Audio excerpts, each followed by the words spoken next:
Hi, I'm Mark Brown, the music critic with the Rocky Mountain News, and I'm up at Red Rocks, where I'm going to be spending most of my summer. Last year, Red Rocks hosted more shows than it had ever in its history, and this year is going to come close to that record as well. Willie's going to be here, the Police are going to be here, Elvis Costello and the Imposters, Mark Knopfler, Big Head Todd and the Monsters.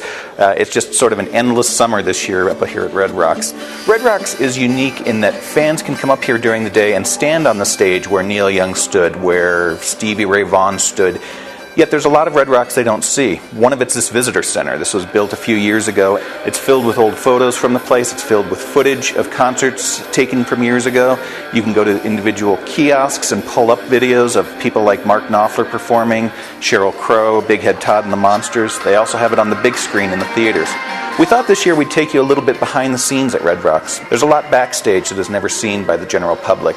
We asked Barry Fey, who promoted the concerts here in the early years and really put Red Rocks on the map, to walk us through those backstage dressing rooms, the places where Jimi Hendrix hung out, where Bruce Springsteen and the E Street Band hung out, where Stevie Ray Vaughan sat around, and show us these things and tell us his memories, the stories, the things that happened out of the public eye here at Red Rocks.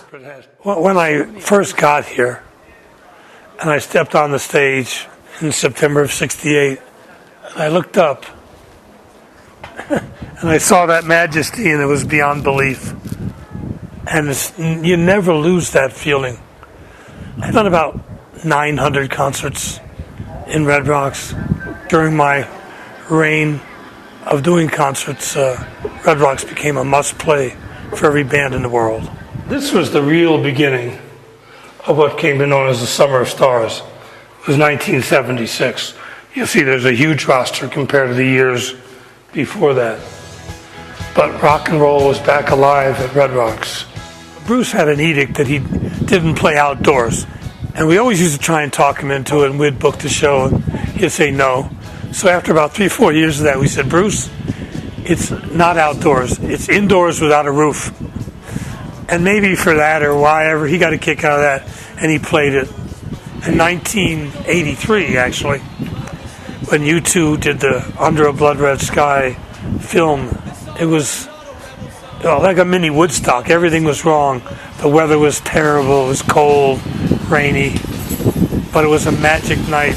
If it's going to be rainy, they come dressed for it. If it's going to be cold, they come dressed for it.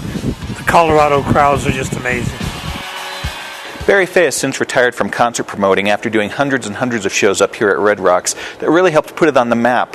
When an artist like Radiohead or Bjork plays here, fans will literally come from around the world to see the shows up here at Red Rocks.